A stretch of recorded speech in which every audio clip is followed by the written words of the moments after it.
እሺ ጥያቄው ልመልስልህ ፕሊስ። ጠየቅኩህ እኮ ብዙ ሀሳብ እኮ ነው ያነሳኸው። እፎይ የአባ ጊዮርጊስ ዘጋስጫ መጽሐፍ አመጣህና እግዚአብሔር እንደዚህ ያለው ስለዚህ ከአላህ ጋር ይመሳሰልልኛል ብለህ ጠቀስክ። እኔ አባ ጊዮርጊስ ዘጋስጫ መጽሐፍ ጠቅሼ ደግሞ ለእግዚአብሔር ፊትም ኋላም ጀርባም ደረትም አይነገሩለትም የለውም በሁሉ የሞላ ነው ይላል። ታምናለህ ወይ? እንደዛ ነው ብለህ አላህን ታምናለህ?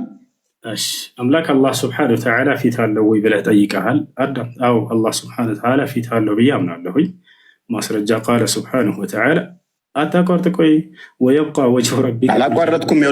ሌላ ወሬ አታውራ። ስለዚህ እንደዚህ ታምናለህ ወይስ አታምንም? ምክንያቱም አቋርጠው ምንድን ነው ያልጠየቅኩህን እየመለስክ ስለሆነ ያልጠየቅኩህን አትመልስ። እየመለስኩልህ ነው። ያልጠየቅኩትን አትመልስ። ስጠይቅ ልታድረው ደቂቃውን ልቀቀው። ያልጠየቅኩትን አትመልስ።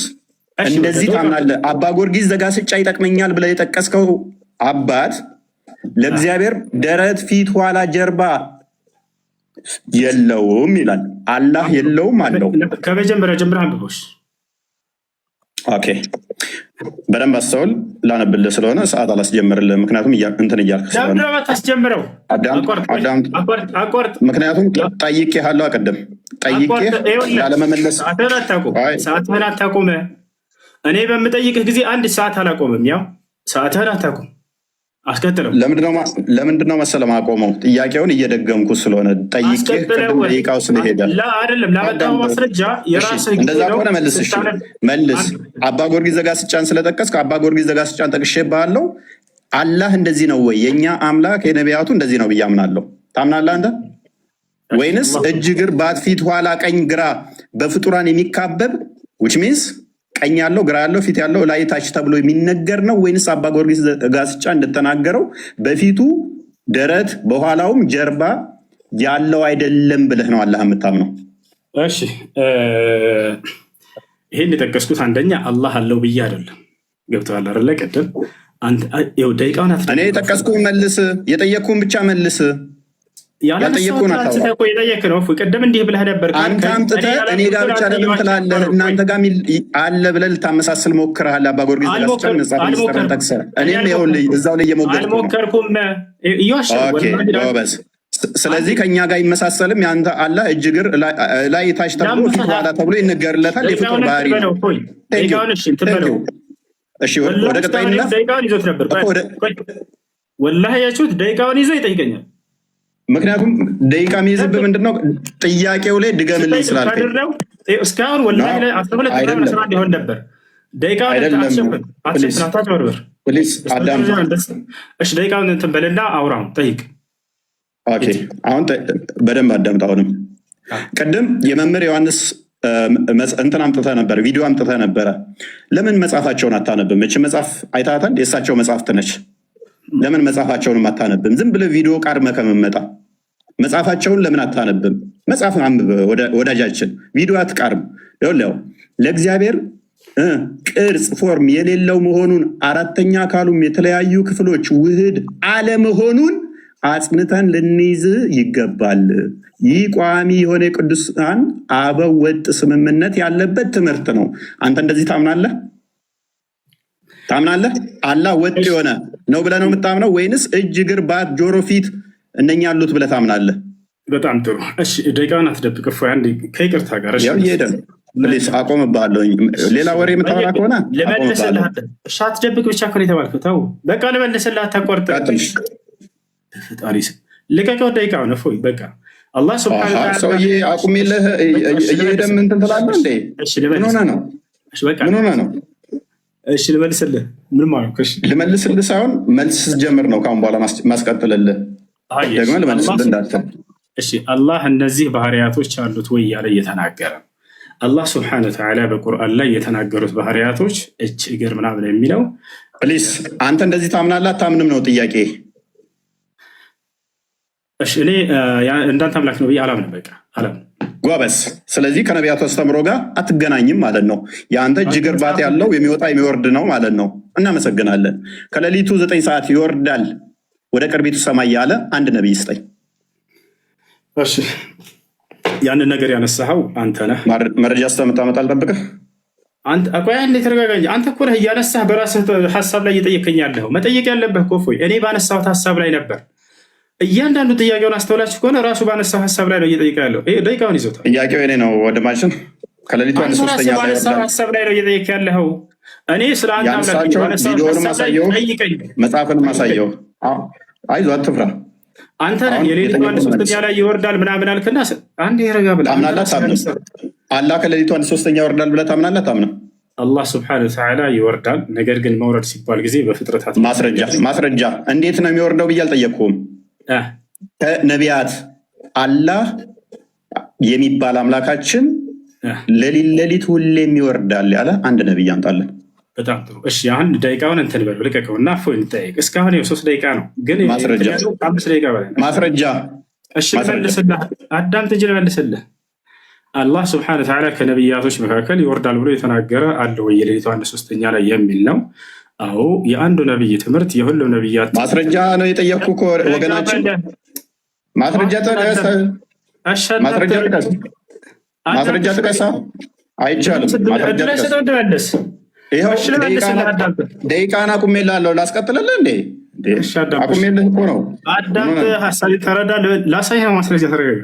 አላህ ስብሐነሁ ወተዓላ ይወርዳል የሚለውን ከሌሊቱ 1/3 ነቢ ሰለላሁ ዐለይሂ ወሰለም ናቸው ያስተማሩት። አዎ ታዲያ ከዚያ በፊት ያስተማረ ነብይ ያለ ወይ ነው ጥያቄ። አዎ የአንዱ ነብይ ትምህርት የሁሉም ነብይ ትምህርት እንደሆነ አላህ ስብሐነሁ ወተዓላ የለም ማስረጃ የለም። ሙሐመድ ከነገረህ ውጭ ሎክ ሙሐመድ ነብይ አይደለም። እሱ ከነገረ ተረት ተረት ውጭ መጽሐፍ ላይ ከነቢያት ማምጣት አትችልም። የለም ማስረጃ የለም ማስረጃ ማስረጃ የለም። ማስረጃ ክፈት። ማስረጃ ክፈት። ማስረጃውን ክፈት። አዳምጥ፣ ረጋ በል። ላወጣልህ ነው እኮ ማስረጃ ክፈታ። አሳየን። የአንዱ ነቢይ ትምህርት የሁሉም ነቢይ ትምህርት እንደሆነ አላህ ስብሐነሁ ወተዓላ ማስረጃ ክፈት እኮ ላሳይህ ነው። ረጋ በል። እኔ ሙሐመድን ተረት ተረት አይደለም ያልኩ። ከነቢያት ከሌ የሚባለው ነቢይ ከሌሊቱ 1/3 ይወርዳል ማስረጃ። ይህን ቃል ተው፣ እፎይ ተረጋጋ እኮ ማስረጃ አንጣ። ተረት የሚባል መረጃ ሲወራ ነው። በፈጣሪ ስም እሺ፣ ረጋ በል። ልመልስልህ፣ ቀስ በል። እሺ ዳጥልሽ አትያዘው። እሺ ላሳያቸው። አንድ በቁርአን ላይ አላህ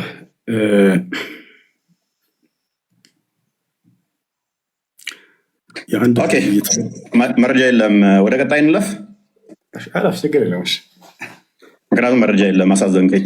አለኝ ያው አንተ በቃ አልፈልግም ማለት ምን ላድርግ? ሚዩት አድርጋ ጣልቃት። ቀጥል። አይፈልግም። ኦልራይት ጎበስ። ኦኬ ይሄ የጋኔኖች ምዕራፍ ነው። ሱራ 72 ላይ ነው። አላህ ልጅ የለውም ብለው ለሙሐመድ ነው የነገሩት አይደለ? ነው ለማን ነው የነገሩት?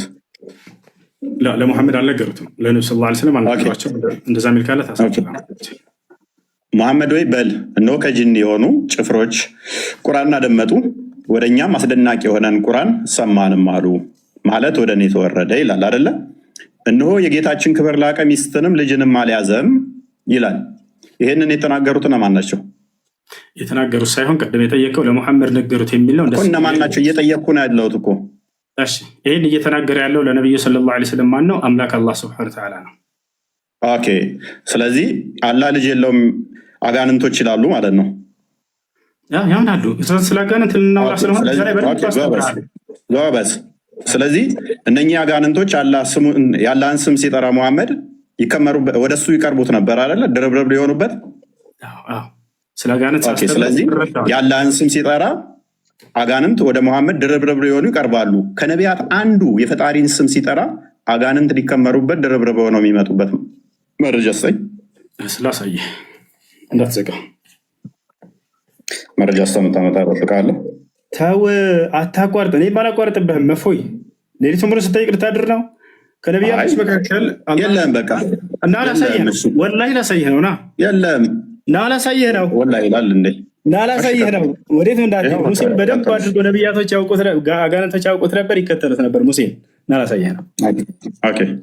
እና ላሳየህ ነው። ያው አጋንንቶችን ሙሴን በደንብ አድርጎ አጋንንቶች ያውቁት ነበር፣ ይከተሉት ነበር። ያውና ምን ይላል?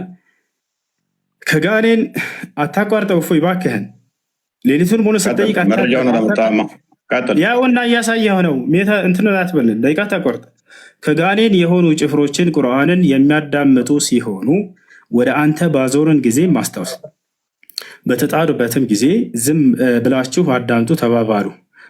በተጨረሰም ጊዜ አስጠንቃቂዎች ሆነው ወደ ህዝቦቻቸው ተመለሱ።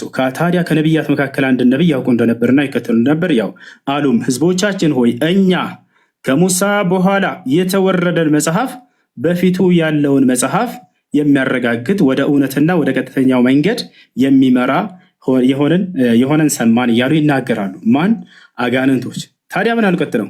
ወገኖቻችን ሆይ አይበቃም እንደ ወንድማችን ያውን አላህን እንደሰበኩ እነዚህ ሙሴን በደንብ አድርገው ያውቁትና ልክ እንዲሁም ይበቃል። አሁን ከነቢያት ስጠይቀው ከቁርአን ውስጥ አመጣልኝ ማለት ነው። መጽሐፍ ቅዱስ ግን ምን ይለናል? በደንብ አስተውሉ። የዲያብሎስን ሽንገላ ትቃወሙ ዘንድ እንዲቻላችሁ የእግዚአብሔርን ዕቃ ጦር ሁሉ ልበሱ። የምን የአጋንንትን አስተምሮ እኛ እንቀበልም። ወንድማችን ያመጣህልን ከቁርአን ምናው ነው የምጠይቀን የኛ ያንተ አምላክህ ሙቷል ወይንስ አልሞተም? ሞት የሚባለው የእስልምናው ነው ወይንስ የኛ ክርስትና ላይ አምላክህ ኢየሱስ ክርስቶስ የክርስትናው ሞት ምን ማለት ነው? ሞት ማለት በክርስትና ምን ማለት ነው? ወዴትም አትሄድም። አምላኬ ሙቷል ብለህ ዛሬ ደቂቃው ሚዩት አድርግና ላስረዳ።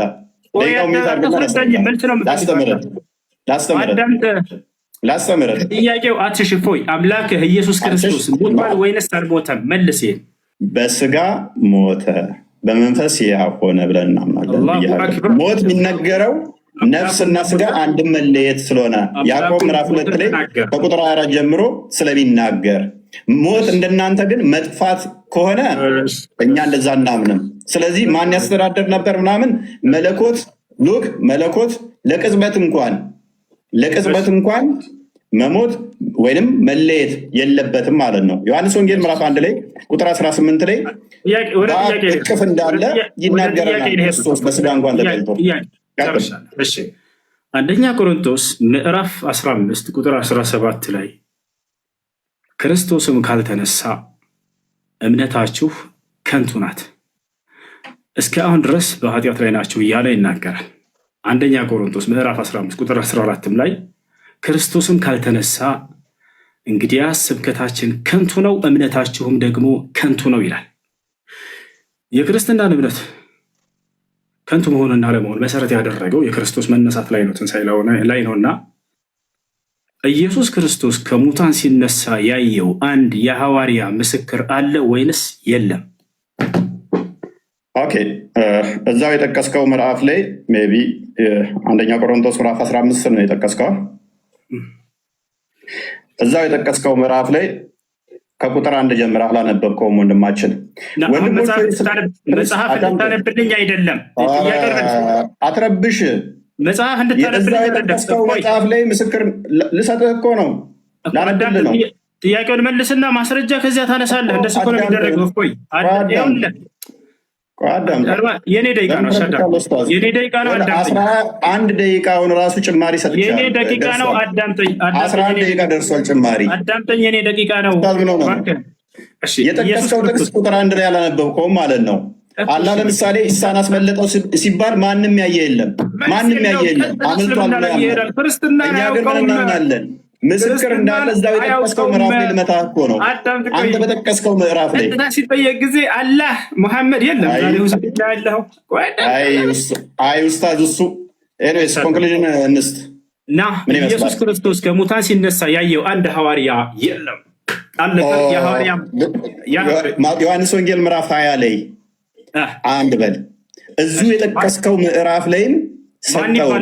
አላህ ግን ኢሳን ሲያስመልጠው አንድም ማስረጃ ማምጣት አይቻልም። ኢሳን አስመለጠው ማስረጃ የለም። ለመለስ አይችልም። ስላልፈለግክ ነው። ኮንክሉዥን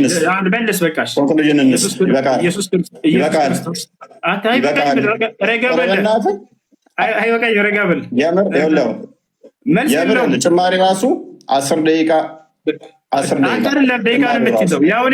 እኔ ይዣለሁ፣ አሳይሃለሁ።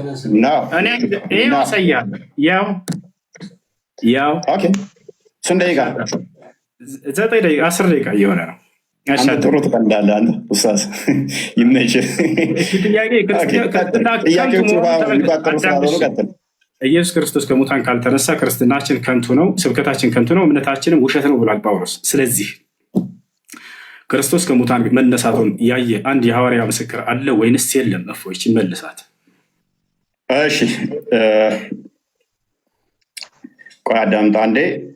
ዮሐንስ ወንጌልን አላነበብኩም። አለ በደንብ አለ። ማን ይባላል ያ ሐዋርያ ከሙታን ሲነሳ ያየው? እኮ አዳምጣ ማስረጃ ስለተሰጠኝ ያለህ እፎይ፣ ማን ይባላል ያየው ሐዋርያ ከሙታን ሲነሳ? ማዳመጥ ማትፈልገው? ያው እያዳመጥኩ ነው። ጥያቄ መልስ። ማን ነው ያ ሐዋርያ ያየው? ማን ይባላል? ነው ስላዩትም እኮ ነው። እንደገና ቤታቸው ይገባል እኮ ጥያቄ መልስ። ሲያደርጉ ከሙታን ሲነሳ ያየው አንድ ሐዋርያ ማን ይባላል? ማን ይባላል? ከሙታን ሲነሳ ያየው ለምንድነው የማትረጋገው? አዳምጥ በሚል ቃል አትደበቅ። ማን ይባላል? ከክርስቶስ ከሙታን ሲነሳ ያየው ሐዋርያ ማን ይባላል? ጎበዝ። እሺ አዳምጥ። እንደ ሞት አምኗል። መነሳቱን አይተዋል አላዩም ነው ጥያቄው። አላልኩህም። ሲነሳ ያየው አንድ ሐዋርያ በቃ መልስ የለውም። ወላሂ መልስ የሌለው አይመልሰውም። እሱ አንተ አይደለም የአንድ ቤተሰብ ወላሂ ጥያቄ አይመልሰውም። አዳምጥ በቃ ይኸውልህ ላንብብልህ። ስለዚህ ላንብብልህ አዳምጥ። በዚያም ሰዓት ተነስተው ወደ ኢየሩሳሌም ተመልሱ፣ ከእርሱ ጋር ነበሩ። ጌታም በእውነት ተነስቷል፣ ለስምዖንም ታይቷል እያሉ በአንድነት ተሰብስበው አገኟቸው። ዮሐንስ ወንጌል ምዕራፍ 20ንም ከቁጥር 1 ጀምር አንብበው እነ ስምዖን እንዴት እንዳገኙ ከዛ በኋላም ደግሞ እንዴት እንደታየላቸው ተገልጿልና ቅድም የጠቀስከው ምዕራፍ ላይ በደንብ እዛው ያስቀምጠዋል። ና ክርስቶስ ከሙታን ሲነሳ ትንሣኤ ሲያደርግ ያየው ሐዋርያ ማን ይባላል? ስሙ አንድ ሐዋርያ ሜይ ቢ አይሰማም እንደ ውሳዙ ምን ሆኖ ነው? ወላሂ መልስ የለም። በዚያን ሰዓት ተነስተው ወደ ኢየሩሳሌም ተመለሱ። 11ዱ ከእርሱ ጋር የነበሩትም ጌታ በእውነት ተነስቷል፣ ለስምዖንም ታይቷል። ኢየሱስ ክርስቶስ ከሙታን ሲነሳ ያየው ማን እየተናገረ ያለው? መረዳት አትችልም እንዴ ኡስታዝ? መረዳት አትችልም? መልስ የለም። ያን ሐዋርያ ስም መናገር አይችልም። ምክንያቱም ይህንንም ሲነጋገሩ ኢየሱስ ራሱ በመካከላቸው ቆሞ ሰላም ለእናንተ አላቸው። አየህ አይደለ? አንድ ቤት አድርጋ አሁን መልስ ነው። ደቂቃን አልጨረስክም? አሁን ደቂቃ ተረጋጋ። ያው እየቆጠረልህ ነው 11 ደቂቃ ደርሶታል። አሁንም እንደገና አስጀምሬልህ 7 ደቂቃ እየሄደልህ ነው። ክርስቶስ ከሙታን ካልተነሳማ ክርስትናችን ከንቱ ነው ብሏል ጳውሎስ። ማነው? እምነታችን ከንቱ ነው ብሏል። ስለዚህ ክርስቶስ ከሙታን ሲነሳ ያየው ሐዋርያ ማን ነው ብለው ይሄ ሰውዬ ስሙን ሊጠቅስ አልቻለም። ጥያቄ ጠይቅ። ማብራሪያ አይደለም ኡስታዝ፣ ማብራሪያ አልተጠየቅም። አላህ ኢሳን ሲያስመልጠው ያየም የለም፣ ማን ነው በሱ ቦታ የተሰቀለው ሚያቅ የለም፣ ኢሳ ተመልሶ ይመጣልም የሚል በቁርአን ውስጥ ሽታው የለም። ስለዚህ ሌሚሆን አርጉመንት ዛትምጣ አይደለም ሲነሳ